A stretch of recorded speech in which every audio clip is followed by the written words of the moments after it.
साथियों नमस्कार, कैसे हैं आप। यह मूल विधि सीरीज का चौथा लेक्चर होने वाला है। पिछले 3 लेक्चरों में हमने देखा है कि यूपीएसआई 2021 में मूल विधि का जो सेक्शन है, पहला लेक्चर में हमने ये देखा था कि मूल विधि के उस सेक्शन का सिलेबस क्या क्या दिया गया है।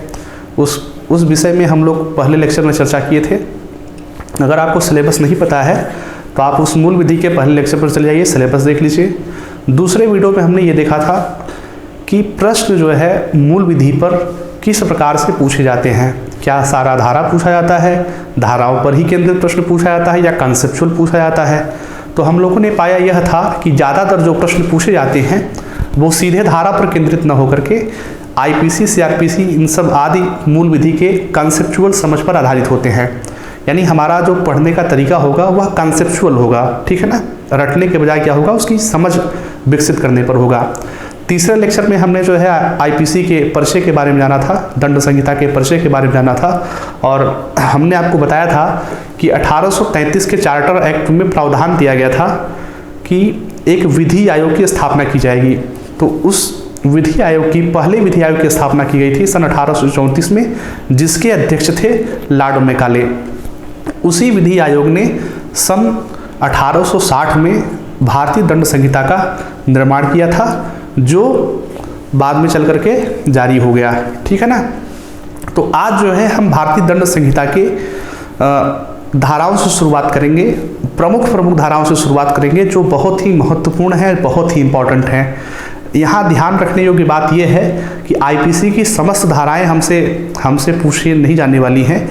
यानी बोर्ड की जो है यह बिल्कुल भी प्रवृत्ति नहीं है कि आपको जो है कोई वकील, कोई फौजदारी वकील आपको बनाया जाए, बल्कि पुलिस एवं प्रबंधन बोर्ड की यह चाह है कि आपको आईपीसी के बारे में, दंड के बारे में थोड़ी बहुत बेसिक समझ हो। तो उसी पैटर्न को फॉलो करते हुए हम उसी दिशा में जो है आईपीसी की धाराओं को देखेंगे और समझने का प्रयास करेंगे कि भारतीय दंड संहिता किस प्रकार से मतलब अधिनियमित होती है, किस प्रकार से लागू होती है। यदि आप पढ़ाई कर रहे हैं, यूपीएसआई 2021 की तैयारी कर रहे हैं, तो मैं आपसे आग्रह करता हूं कि उसकी नियमित तैयारी के लिए आप वेबसाइट www.coaching.in पे चले जाइए, और वहां ऑनलाइन बैच चलता है कोचिंग जंक्शन का, यूपीएसआई केजीएफ बैच।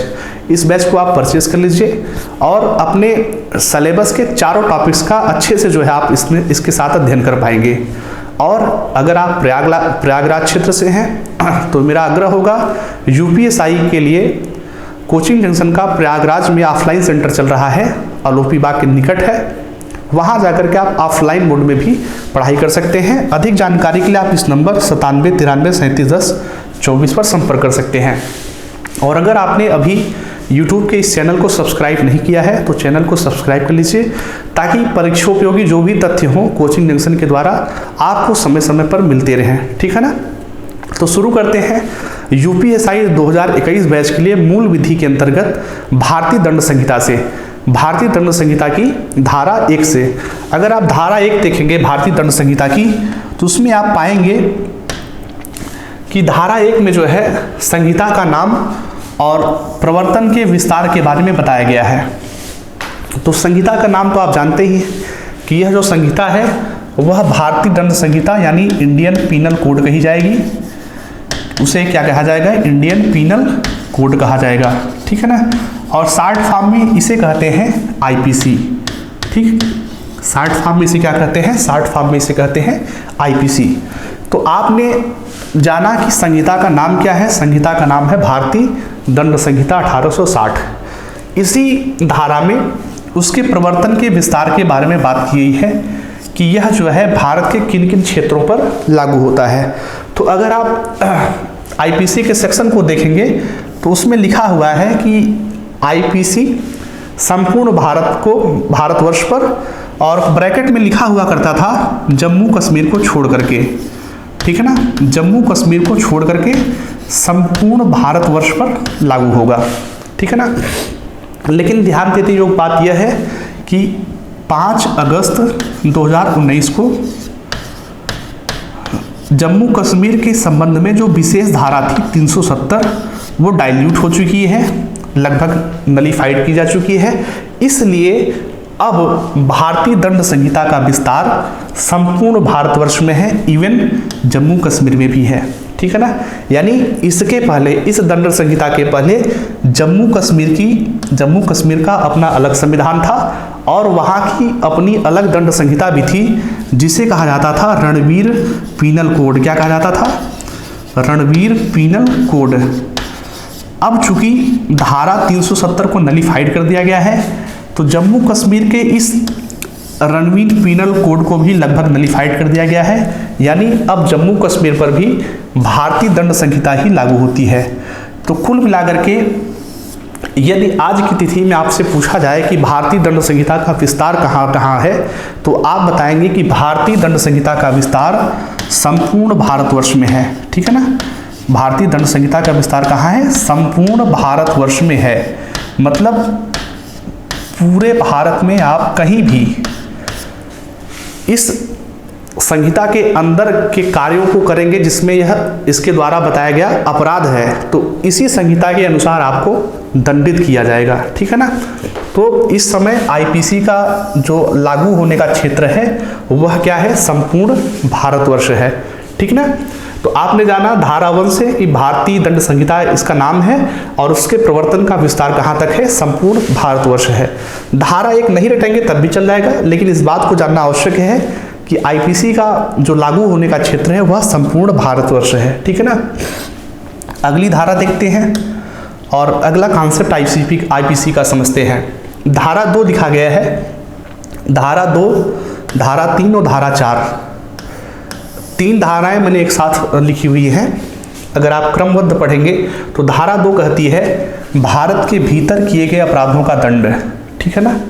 कहने का मतलब यह है कि भारत के भीतर जो भी अपराध करेंगे और वह अपराध अगर दंड संहिता में परिभाषित है तो उसी दंड संहिता के अनुसार क्या दिया जाएगा? दंडित किया जाएगा, ठीक है ना। मतलब भारत के भीतर किया गया कोई भी अपराध उसको आईपीसी के तहत दंडित किया जाएगा, ठीक है ना। ये आपने समझ लिया। मतलब कोई व्यक्ति भारत के किसी भी क्षेत्र में जाकर के कोई भी अपराध कारित करता है तो उसको आईपीसी के अंतर्गत जो भी दंड आता है, जो भी धारा के अंतर्गत जो भी दंड का प्रावधान है, उस दंड से उसको दंडित किया जाएगा। दूसरा आपने पढ़ा भारत से परे किए गए किंतु उसके भीतर विधि के अनुसार विचारणीय अपराधों का दंड। अब इसका मतलब क्या हुआ? इसको समझने के लिए एक उदाहरण समझते हैं, ठीक है। जैसे एक व्यक्ति है आतंकवादी, ठीक है, एक आतंकवादी है, वह पाकिस्तान में बैठा है, ठीक है ना। कहाँ बैठा है? पाकिस्तान में बैठा है, भारत में नहीं है। कहाँ बैठा है? पाकिस्तान में बैठा है। मतलब भारत की सीमा से बाहर है, भारत से परे है। ध्यान दीजिएगा, आतंकवादी है, वो पाकिस्तान में बैठा है, लेकिन पाकिस्तान में बैठे बैठे वह षड्यंत्र रच रहा है, ठीक है ना। षड्यंत्र रच रहा है और उस षड्यंत्र पर जो है भारत में आतंकवादी हमला किया जाता है, ठीक है ना। भारत में क्या किया जाता है? आतंकवादी हमला किया जाता है। तो इस आईपीसी के अधीन पाकिस्तान में बैठे उस व्यक्ति के ऊपर भी षड्यंत्र का अपराध चलाया जा सकेगा, षड्यंत्र का मुकदमा जो है चलाया जा सकेगा, ठीक है ना। धारा 2 यही कहती है कि भारत से परे किए गए, मतलब भारत की सीमा से हट करके किए गए किंतु उसके भीतर विधि के अनुसार विचारणीय अपराधों का दंड इसी दंड संहिता के अनुसार दिया जाएगा, ठीक है ना। मतलब अगर कोई व्यक्ति भारत में अपराध नहीं करता है लेकिन भारत के लिए अपराध करता है तो वह भी इस दंड संहिता के अनुसार दंडित किया जा सकता है, ठीक है ना। यदि उसको यहाँ लाया गया, अगर उसको डिपोर्टेशन उसका हो गया, उसका प्रत्यर्पण हो गया, तो उसको जो है आईपीसी की धारा के अधीन ही दंडित किया जाएगा, ठीक है। तीसरा कॉन्सेप्ट आप समझ लीजिए। तीसरा दिया है राज्य क्षेत्रातीय अपराधों पर संहिता का विस्तार। राज्य क्षेत्रातीय अपराधों पर संहिता का विस्तार। इसका कहने का मतलब ये है, जैसे कोई जलयान है, ठीक है, जैसे कोई क्या है? जलयान है, या मान लीजिए क्या है? वायुयान है, जलयान या वायुयान, यह क्या है, भारत में रजिस्टर्ड है, ठीक है ना, मतलब कह लीजिए भारत का ही जलयान है, भारत का ही वायुयान है। उस पर बैठा कोई व्यक्ति क्या करेगा, अपराध कर दिया, क्राइम कर दिया, ठीक है ना, तो उस पर भी कोई व्यक्ति कोई भी क्राइम करेगा तो उसे भी आईपीसी के दंड के अधीन दंडित किया जाएगा, ठीक है ना। अब आप समझिए कि आईपीसी लागू कहाँ कहाँ से हो सकती है। अब आपको इस समय यह लगता होगा कि भाई आईपीसी तो हर जगह लागू हो गई, लेकिन अभी आपने नहीं समझा। आईपीसी कहाँ लागू नहीं होगी, मान लीजिए कोई अमेरिका का व्यक्ति है, अमेरिका में ही उसने क्या कर दिया, मर्डर कर दिया। अमेरिका का व्यक्ति अमेरिका में मर्डर कर दिया तो वहाँ आईपीसी क्यों लागू होगी, क्योंकि उसका भारत से कोई संबंध ही नहीं है, इसलिए वहाँ आईपीसी लागू नहीं होगी, ठीक है ना, वहाँ आईपीसी की धाराएं लागू नहीं होगी। आईपीसी की धाराओं के अधीन इन तीनों केसों में दंडित किया जा सकता है, ठीक है ना। कौन कौन से 3 केस हैं, अगर भारत की सीमा के भीतर कोई अपराध किया गया है, या भारत से परे किया गया है किंतु उसके भीतर विधि के अनुसार विचारणीय अपराध है, या राज्य क्षेत्रातीय अपराधों, जैसे मैंने आपको बताया कोई चीज़ रजिस्टर्ड है और उस पर कोई क्राइम किया जाता है तो उस पर भी आईपीसी की धारा लगती है। इन्हीं तीनों तथ्यों पर जो है भर्ती बोर्ड क्या करेगा, कॉन्सेप्ट बना करके ऑप्शन दे देगा और उस पर आपसे क्या पूछा जाएगा, प्रश्न पूछा जाएगा। मैं आपको आगे अगले लेक्चर में जो है ढेर सारे अभ्यास प्रश्न कराऊंगा, तो ये सब जो कॉन्सेप्ट हैं अच्छे से क्लियर हो जाएंगे, ठीक है ना। तो आपने तीनों कंडीशंस जान लिया कहाँ कहाँ जो है आईपीसी लागू होती है। अब जैसे भारत की सीमा है ना, तो एक बात और जान लीजिएगा, भारत की सीमा कहाँ कहाँ तक लागू होती है। जैसे ये भारत का अगर नक्शा है, ठीक है ना, ये क्या है, भारत का नक्शा है, तो भारत के नक्शे से जो है लगभग 12 नॉटिकल मील, 12 समुद्री मील दूर तक जो है भारत का तटीय क्षेत्र माना जाता है, भारत का लैंड माना जाता है। उस लैंड तक जो है आप कोई काम करेंगे तो उस लैंड के क्षेत्र में भी किए गए किसी भी अपराध पर आपके ऊपर दंड संहिता लागू होगा, ठीक है ना। क्या लागू होगा, दंड संहिता लागू होगा। यानी भारत की सीमा के अंदर, भारत की जमीन को छोड़िए, भारत की जमीन से 12 नॉटिकल मील यानी 12 समुद्री मील दूर तक कोई काम आप करेंगे तो वह माना जाएगा कि आपने वह काम भारत की सीमा में किया है, ठीक है ना। इस दूरी को नोट कर लीजिएगा कि भारत की सीमा से दूर 12 नॉटिकल मील तक समुद्र में भारत की थल सीमा मानी जाती है, ठीक है ना, 12 समुद्री मील दूर तक। चलिए अगला कॉन्सेप्ट देखते हैं। इस पर जब ढेर सारे एग्जाम्पल हो जाएंगे ना, तब आपको व्यवस्थित रूप से आईपीसी एकदम कंठस्थ हो जाएगा, एकदम समझ में आ जाएगा। और ध्यान दीजिएगा, जो ना समझ में आए आप कमेंट बॉक्स में जो है जरूर पूछिएगा, ताकि मैं आपको और अच्छे से समझा सकूं। अब देखिए धारा 2, 3, 4 के बाद मैं सीधा कहाँ आ गया, धारा 34 पर आ गया। धारा 34 पर आने का उद्देश्य यह है कि बीच में जो धाराएं दी गई हैं उसका जो है आपकी परीक्षा की दृष्टि से कोई बहुत महत्ता नहीं है। हमारा यहाँ पढ़ने का उद्देश्य ये है, देखिए पढ़ाई 2 प्रकार की होती है, मैं हमेशा से आपको बताया आया हूँ। एक पढ़ाई होती है कि आप 10,000 कॉन्सेप्ट पढ़िए, कितना कॉन्सेप्ट पढ़िए, 10,000 कॉन्सेप्ट पढ़िए और आपकी परीक्षा में 100 प्रश्न आए और वो 100 प्रश्न इसी 10,000 में से आए। एक तो ये कॉन्सेप्ट है पढ़ने का। लेकिन मेरा विश्वास है कि अगर आप 10,000 कॉन्सेप्ट को पढ़ेंगे तो आप आए हुए 100 प्रश्नों में 94 से ज़्यादा हल नहीं कर पाएंगे, क्योंकि आपको क्या होने लगेगा, कन्फ्यूजन होने लगा। ह्यूमन मेमोरी की एक रिटेंशन क्षमता होती है, मतलब ह्यूमन मेमोरी की एक क्षमता होती है कि वो क्या क्या चीज़ें याद कर सकता है। दूसरा कॉन्सेप्ट ये है कि आप जो है 200 कॉन्सेप्ट्स को पढ़िए, अति महत्वपूर्ण कॉन्सेप्ट्स को पढ़िए, ऐसे कॉन्सेप्ट जिससे जो है 100 में से 97 प्रश्न आ जाते हों। तो आप इस पढ़ाई को इस तरीके से पढ़ेंगे तो मेरे ख्याल से बेहतर है। इस 97 में से मेरा विश्वास है कि आप 95 प्लस ही सही करेंगे अगर आपने केवल 200 तथ्य पढ़े हैं तो, ठीक है ना। तो आपको इस तरीके से पढ़ना होगा कि आपका समय न नष्ट होने पाए, आपकी ऊर्जा न नष्ट होने पाए। पहले आपको यह करना है कि पहले जो अति महत्वपूर्ण चीज़ें हैं उन्हें पढ़ने का प्रयास करना है। ऐसा नहीं है कि आईपीसी हमें मूल विधि में आईपीसी तैयार करनी है। हम जो है आईपीसी की 500 प्लस जो धाराएं हैं, 550 के आसपास जो धाराएं हैं, 500 के आसपास जो धाराएं हैं, उनको हम रट करके ही छोड़ेंगे, कोई मतलब नहीं है। आप अन्य विषय तैयार कर लीजिए, मैथ प्रैक्टिस कर लीजिए, रीजनिंग प्रैक्टिस कर लीजिए, क्योंकि भैया 35% जो है लाना सब विषय में अनिवार्य है। इस समय का सदुपयोग करिए। और मूल विधि में चूंकि लगभग 10 से 12 प्रश्न पूछे जाते हैं, तो आप मूल विधि के इस 10 से 12 प्रश्नों की महत्ता को ध्यान में रखते हुए अति महत्वपूर्ण कॉन्सेप्ट्स को ही पढ़िए, ठीक है ना। पूरी आईपीसी पढ़ने की आपको कोई ज़रूरत नहीं है, पूरी सीआरपीसी पढ़ने की आपको कोई ज़रूरत नहीं है। धारा 34 में आ गया। धारा 34 की अगर हेडिंग देखेंगे तो उसमें लिखा गया है सामान्य आशय, ठीक है ना। क्या लिखा गया है? सामान्य आशय। सामान्य आशय का मतलब ये हुआ, इसको थोड़ा सा आप समझ लीजिए।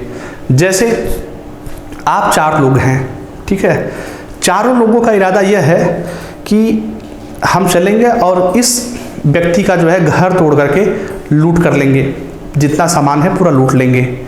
अब मौके पर गए चारों व्यक्ति में से 2 व्यक्ति ने क्या किया? 2 व्यक्ति ने ताला तोड़ने में मदद की और वही जो है सामान को भी जल्दीबाजी में उठाए और चलते बने। आप भी उनके साथ भागे चले आए। तो कहने का मतलब ये हुआ कि गए थे कितने व्यक्ति? गए थे 4 व्यक्ति। चारों व्यक्तियों का इरादा क्या था? चारों व्यक्तियों का सामान्य आशय एक था, लूट करना। लेकिन उसमें से 2 व्यक्तियों ने क्या किया? 2 व्यक्तियों ने ताला तोड़ा और वही 2 व्यक्ति क्या किए? वही 2 व्यक्ति सामान को भी लेकर के आपके साथ भागे। तो अगर पकड़े गए तो आप उसमें यह नहीं कह सकते कि साहब हमने तो कुछ किया ही नहीं। ऐसा नहीं है, आप भी उसी अपराध के दोषी माने जाएंगे जिस अपराध के दोषी आपके और 2 साथी थे। कहने का मतलब यह हुआ कि अगर आप सबका आशय सामान्य है, सबका इरादा एक जैसा है, तो आप में से चाहे एक व्यक्ति वह अपराध करे, चाहे 2 व्यक्ति करे, चाहे 3 व्यक्ति करे, लेकिन उस अपराध की सजा का भागीदार हर एक व्यक्ति होगा, क्योंकि हर एक व्यक्ति का इरादा था वह अपराध करने का, ठीक है ना। सामान्य आशय का यही अर्थ है कि अगर सभी व्यक्तियों का इरादा अपराध करने का है, सभी व्यक्तियों का इरादा क्या है? सभी व्यक्तियों का आशय अपराध करने का है, आशय अपराध करने का है, तो सभी व्यक्ति क्या है? सभी व्यक्ति उसी अपराध के अपराधी हैं, ठीक है ना। आपको बात समझ में आई? अगर आप 4 लोग लूट करने गए हैं, 4 में से 2 ही लोगों ने काम किया, 2 लोग केवल खड़े रहे, तो ऐसा नहीं कि आप दोनों बच जाएंगे, ठीक है ना, क्योंकि आप सबका एक ही इरादा था। तो इरादतन किया गया कोई भी व्यक्ति, वो सभी जो है सामान्य आशय श्रेणी के अंतर्गत उस अपराध का क्या माना जाएगा? दोषी माना जाएगा। और धारा 34 यही कहती है। परीक्षा में क्या पूछा जाएगा? परीक्षा में आपको विकल्प दिया जाएगा कि ABCD 4 प्रकार के दोस्त थे। एक ऑप्शन आपसे बनाया जाएगा, ABCD 4 प्रकार के दोस्त थे। चारों दोस्त जो है डकैती करने निकले। A ने ताला तोड़ा घर का और B ने जो है संदूक जो है, तिजोरी की संदूक जो है निकाली और सब लोग जो है साथ लेकर के भागते बने। C और D ने इस दौरान C और D को करने को कुछ नहीं मिला, तो ऑप्शन आपसे बना दिया जाएगा कि A अपराधी है, B अपराधी है, ABCD सब अपराधी हैं। इस प्रकार के 4 ऑप्शन बना दिए जाएंगे। तो आपको ध्यान यह देना है कि किसी अपराध को करने के लिए जितने व्यक्ति गए हैं, मतलब जितने व्यक्तियों का इरादा उस अपराध को करने का है, उतने सारे व्यक्ति उस अपराध के दोषी होंगे। जितने लोगों का आशय क्या था? वही था, चाहे अपराध किए हों चाहे न किए हों, लेकिन सभी व्यक्ति उस अपराध के दोषी माने जाएंगे।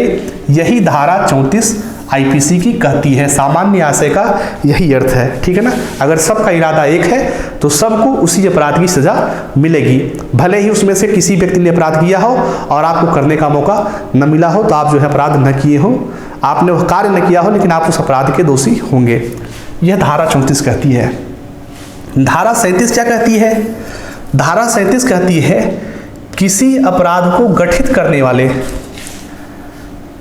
कई कार्यों में से किसी एक को करके सहयोग करना।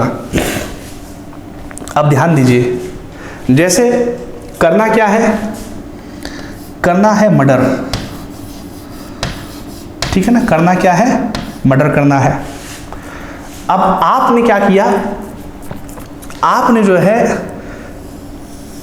ध्यान दीजिए, आपने डायरेक्ट मर्डर नहीं किया, आप हैं ए व्यक्ति, आपने सीधा मर्डर नहीं किया, बल्कि आपने क्या किया, आपने बी को सूचना दी, बी को सूचना दी कि भैया ये व्यक्ति यहाँ उपलब्ध है, इसको इस समय जो है मारा जा सकता है, आप इस पर जो है फायर कर दीजिए, ठीक है ना। तो आपने क्या किया, आपने उस अपराध को गठित होने में से एक कार्य कर दिया, कई कार्यों में से एक कार्य को कर दिया। अगर आपने उस कार्य में से एक भी कार्य कर दिया या सहयोग कर दिया तो आप भी उसी अपराध के भागीदार हैं, आप भी अपराधी हैं। यह धारा 37 कहती है। धारा 37 सीधे सीधे कहती है कि अपराध को गठित करने वाले कई कार्य, छोटे छोटे कार्य जिनसे मिलकर के कोई अपराध गठित होता है, उसमें से कोई भी एक काम आप करेंगे तो जो बड़ा अपराध गठित हुआ है उसी अपराध के अपराधी आप भी होंगे, ठीक है ना। यह कौन सी धारा कहती है, धारा 37 कहती है। धारा का नाम एक बार भूल जाइएगा लेकिन कॉन्सेप्ट मत भूलिएगा, ठीक है ना, कॉन्सेप्ट को जरूर समझिएगा। इस पर मैं आपको ढेर सारे प्रश्न कराऊंगा ताकि ये कॉन्सेप्ट जो है आपके मन में बैठ जाए, ठीक है ना। चलिए अगला कॉन्सेप्ट देखते हैं। अगला कॉन्सेप्ट, अगली धारा है धारा 53। धारा 53 क्यों महत्वपूर्ण है, क्योंकि धारा 53 में दंड के प्रकार के बारे में बताया गया है कि आईपीसी के अधीन कितने प्रकार के दंड हो सकते हैं, ठीक है ना। दंड जो है भारतीय दंड संहिता कैसे कैसे प्रकार के दंड देता है, ठीक है ना, इसका वर्णन किया गया है धारा 53 में। किसमें किया गया है, धारा 53 में दंड का वर्णन किया गया है। आईपीसी कहती है कि एक प्रकार का दंड है, वह क्या है, मृत्यु दंड है। मतलब किसी व्यक्ति को मृत्यु दंड दिया जा सकता है किसी खास अपराध को कारित करने के लिए।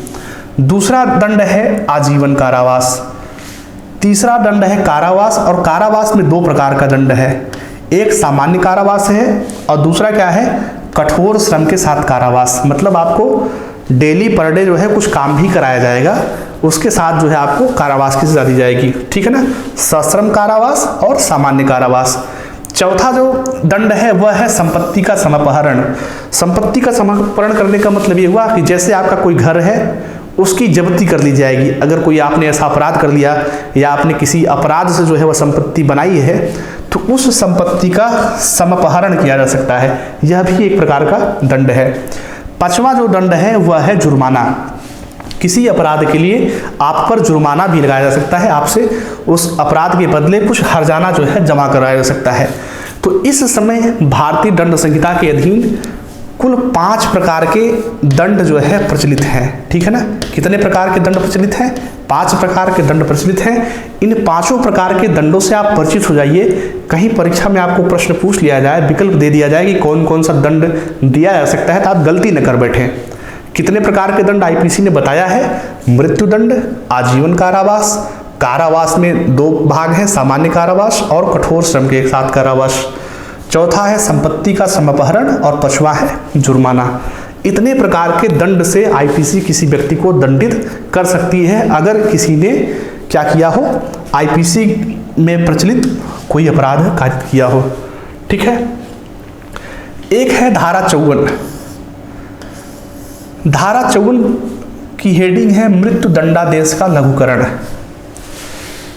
यानी अगर किसी व्यक्ति को मृत्यु दंड किसी न्यायालय से मिल गया है, ठीक है ना, किसी व्यक्ति को किसी न्यायालय से क्या मिल गया है, मृत्यु दंड मिल गया है, तो उस मृत्यु दंड को छोटा करने की जो क्षमता है, उस मृत्यु दंड को सरकार चाहे, समुचित सरकार चाहे तो वह बदल करके छोटा कर सकती है, ठीक है ना। जैसे आपने देखा होगा कि लोग जो है राष्ट्रपति के पास जाते हैं और कहते हैं कि उनको जो है राष्ट्रपति से क्षमा याचना मिल गई।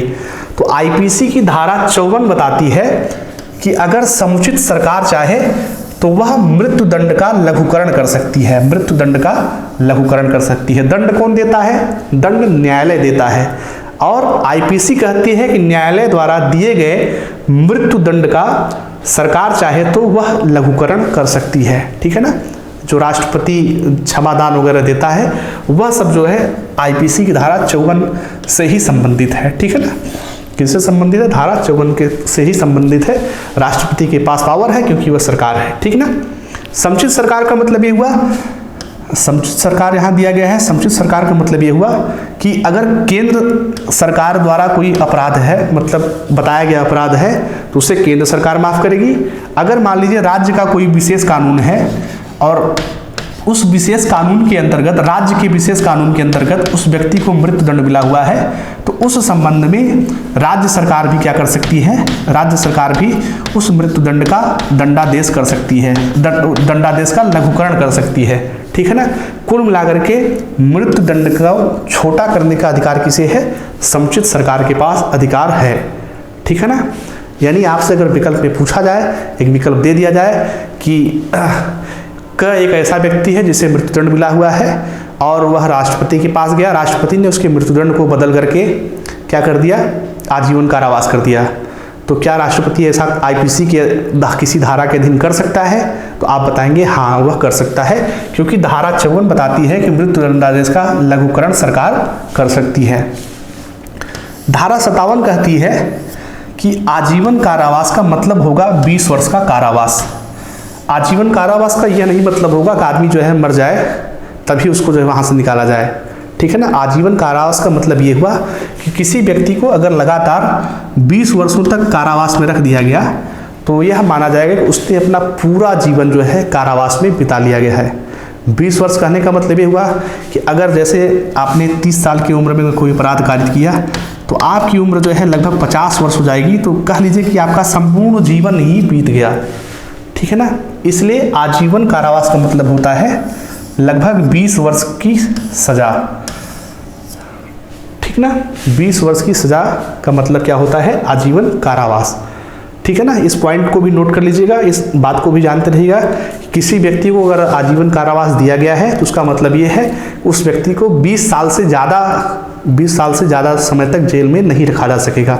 ठीक है ना। 20 साल से कम ही की सजा उसको दी जाएगी। अगला देखते हैं। अगली चार धाराएं हैं। एक है धारा 81, दूसरी है धारा 82, तीसरी है धारा 83 और चौथी है धारा 84। इन सारी धाराओं में कहीं न कहीं अपराध कारित करने के बाद उनका अपवाद लिखा गया है। 81 में भी यही बात लिखी गई है, 82 में भी लिखी गई है, 83 में भी लिखी गई है, 84 में भी लिखी गई। अगर आप एक बार सामान्य तरीके से पढ़ेंगे तो आप पाएंगे कि सभी व्यक्तियों ने क्या किया है? अपराध किया है, लेकिन उन पर अपराध घोषित नहीं हो रहा है। यानी अपराध करने के बावजूद उन पर अपराध घोषित नहीं हो रहा है। यह 81, 82, 83, 84 धाराएं जो है बता रही हैं। अब कंडीशन क्या क्या है? कोई व्यक्ति क्राइम करे और उस पर क्राइम न घोषित हो, मतलब किसी के हाथों कोई हो गया और उसको अपराध न माना जाए, तो वह कंडीशन क्या है? तो धारा 81 बताती है आपराधिक आशय के बिना, मतलब किसी का अपराध करने का कोई इरादा नहीं है। ठीक है ना। किसी को मारने का इरादा नहीं है, लेकिन उससे ज़्यादा अपहान के निवारण के लिए, मतलब अगर उसको जो है वह काम नहीं करता तो उससे ज़्यादा जो है बड़ी घटना घट सकती थी, उस लिए जो है उसने कोई कार्य कर दिया तो वह अपराध नहीं है। ठीक है ना। धारा 81 इसको इस प्रकार से समझिए, जैसे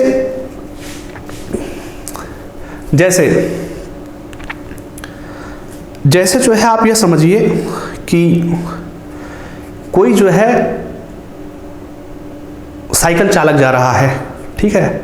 कोई साइकिल चालक जा रहा है और कोई टेम्पो वाला जा रहा है। ठीक है। और सामने से जो है क्या आ रही है? बस आ रही है। अब जगह ही इस प्रकार से कम हो गया है कि उसमें से या तो टेम्पो का भिड़ना या तो साइकिल का जो है भिड़ना तय हो गया है। आप मौके पर खड़े हैं और आपके पास इतनी क्षमता है कि अगर आप साइकिल वाले को जो है उधर ही किसी तरीके से रोक पाने में सफल हो जाएं तो ऑटो जो है क्या हो सकती है? ऑटो निकल सकती है। ठीक है ना। ऑटो क्या हो सकती है? निकल सकती है और ऑटो के सवार जितने व्यक्ति हैं वो क्या हो सकते हैं? बच सकते हैं। लेकिन इसमें क्या हो जाएगा? इसमें जो साइकिल सवार व्यक्ति है वह क्या हो जाएगा? वह बेचारा मर जाएगा। ऐसी स्थिति में आपने जो है उस साइकिल सवार को रोका, उसकी दुर्घटना हुई, उसकी मृत्यु हुई, तो कहीं ना कहीं उसकी दुर्घटना होने में जो है जिम्मेदारी किसकी है? आपकी है। हो सकता था अगर आपने उसको न रोका होता तो वह जो है निकल जाता और वह बच सकता था, लेकिन आपका इरादा क्या था? आपका इरादा जो है, आपने आपराधिक आशय से कोई काम नहीं किया, आपने आपराधिक इरादे से वह काम नहीं किया, बल्कि आपने वह काम इसलिए किया ताकि अधिक लोगों की जो है जान बचाई जा सके, यानी अन्य अपहानि का निवारण हो सके, बड़े लोगों की जान बचाई जा सके, ज़्यादा लोगों की जान बचाई जा सके, इसलिए आपने वह काम किया। तो आपका वह कार्य जो है अपराध नहीं है। अब ध्यान दीजिएगा, कई कंडीशंस बनती हैं इस धारा पर, ठीक है ना। इस धारा का मतलब आपको मैं अभी एक कंडीशन बताता हूँ कि इस धारा के अंतर्गत आपको हर काम करने की छूट नहीं मिल जाती है, ठीक है ना। किसी विशेष कंडीशन में वह कार्य आपसे हो गया है, तभी न्यायालय आपको इस धारा का जो है लाभ देकर के आपके ऊपर से दंड हटा सकता है। जैसे मैंने अभी आपको क्या बताया, मैंने आपको उदाहरण यह बताया कि सामने से बस आ रही थी और इधर से जो है टेम्पो और साइकिल दोनों जा रहा था। आपने क्या किया? साइकिल वाले को जो है रोक दिया, तो जिससे टेम्पो जो है क्या हुई? निकल गई, लेकिन बस से जो है उसकी दुर्घटना हो गई और वह मर गया। आपने कोई अपराध नहीं किया। इसी कंडीशन को दूसरे प्रकार से ले लेते हैं। कॉन्सेप्ट यही है, आपराधिक आशय के बिना और ज़्यादा लाभ आपको करना है, ठीक है। मान लीजिए आप एक डॉक्टर हैं, आपके अस्पताल में जो है एक बहुत तंदुरुस्त आदमी आया, बहुत स्वस्थ आदमी आया, और वह जो है अपनी जांच करवाना चाहता है। आपने उसकी जांच की और आपने पाया यह कि वह व्यक्ति बिल्कुल पूरी तरह से फिट है। उसके बाद जो है आपने देखा कि आपके अस्पताल में 4-5 प्रकार के मरीज और आए हैं। एक व्यक्ति को किडनी चाहिए, अगर उसको किडनी मिल जाएगी तो वह बच जाएगा। एक व्यक्ति को जो है हार्ट चाहिए, अगर उसको हार्ट मिल जाए तो बच जाए। एक व्यक्ति को जो है इसी प्रकार से यूटेरस चाहिए या फिर जो चाहिए। ऐसे कुल मिलाकर के 3-4 व्यक्तियों को 3-4 अंगों की आवश्यकता है, जिनके बिना जो है वो बिल्कुल मर रहे हैं। अगर उनको कहीं से मिल जाए तो वो क्या हो जाएंगे? वो बच जाएंगे। अब आपने क्या किया? आपने उस स्वस्थ व्यक्ति को लटाया, उसको बंधक बनाया, उसका किडनी निकाल के दूसरे में लगा दी, चलो भाई एक व्यक्ति बच गया। उसका हार्ट निकाला, दूसरे व्यक्ति में लगा दिया, दूसरा व्यक्ति बच गया। कहने का मतलब उस हेफ्टी आदमी को, उस मजबूत आदमी को, उसके सारे अंग निकाल करके 6 आदमियों को आपने एकदम स्वस्थ कर दिया। लेकिन यह जो है, आप ध्यान दीजिएगा, यह अपराध की श्रेणी में आएगा, ठीक है ना। आपने ज़्यादा लाभ तो किया, आपने ज़्यादा लाभ तो किया, लेकिन यह घटना किस श्रेणी में आएगी? यह घटना अपराध की श्रेणी में आएगी। इसलिए इस मुद्दे पर निर्णय का अधिकार सिर्फ न्यायाधीश को है। न्यायाधीश वह परिस्थिति देखता है कि किस परिस्थिति में कोई कार्य किया गया है और क्या है वह कार्य, ठीक है ना। क्या उस परिस्थिति के अंदर उस व्यक्ति को धारा 81 के तहत छूट दी जा सकती है, ठीक है ना। या फिर आपने इस धारा 81 को देखा और उस मजबूत व्यक्ति को बिल्कुल फिट था, उसको जो है उसके सारे अंग 6 व्यक्तियों में लगा दिया और आपने कहा कि भैया ये तो अकेले क्या करता, 6 लोग जी रहे हैं। तो ऐसा काम नहीं करना है, ठीक है ना। धारा 81 के तहत ऐसा काम करने से आपको छूट नहीं मिलेगी। न्यायाधीश अपने विवेक से जो है निर्णय लेगा कि कैसी परिस्थिति सी और किस परिस्थिति में आपने कार्य किया है, ठीक है ना। कहने का मतलब यह है कि आपराधिक आशय के बिना और बड़े हानि को बचाने के लिए कोई कार्य जो किया जाए वह अपराध की श्रेणी से हटाया जा सकता है, अगर ऐसी परिस्थिति बनती है तो, ठीक है ना। ऐसी परिस्थिति बनती है तो यह कौन बताती है? बताती है धारा 81, ठीक।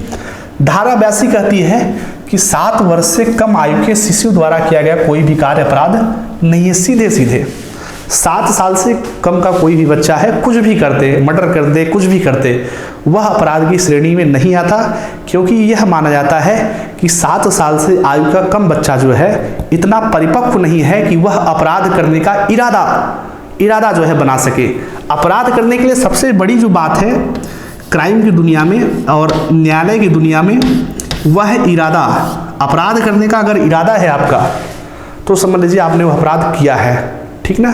इरादा अगर नहीं है तो गैर इरादतन मान लिया जाता है। जैसे हत्या 2 प्रकार की होती है, एक इरादतन और एक गैर इरादतन। आज से गलती से जो है गोली चल गई तो उसको किस में माना जाता है? उसको गैर इरादतन माना जाता है।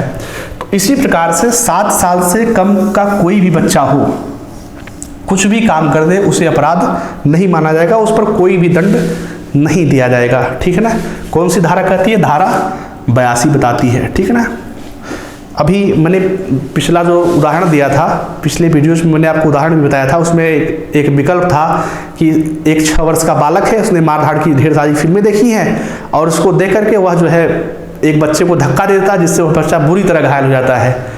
तो ए जो है अपराधी है, तो ए अपराधी नहीं है, क्योंकि 7 साल से कम है, तो उसके द्वारा किया कोई भी कार्य अपराध की श्रेणी में नहीं आएगा। धारा 83 क्या कहता है?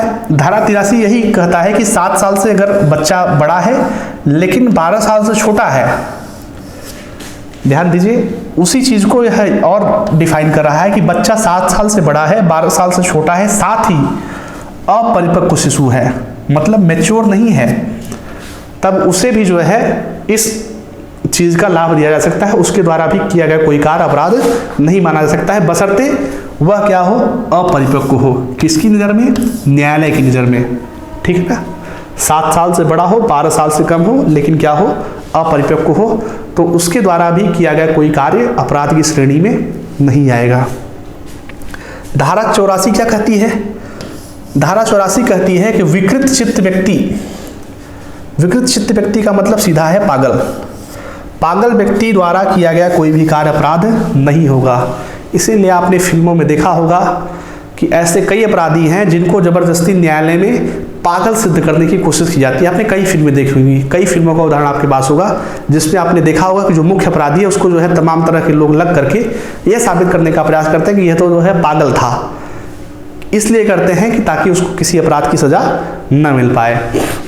आईपीसी में यह धारा 84 कहा जाता है, धारा 84 के अधीन यह बात लिखी गई है कि जो व्यक्ति विकृत चित्त है, जो व्यक्ति अपनी इच्छा से कोई कार्य, मतलब उसको मालूम ही नहीं कि वह क्या कर रहा है, तो उसके द्वारा किया गया कोई भी कार्य अपराध नहीं होगा। ठीक है ना।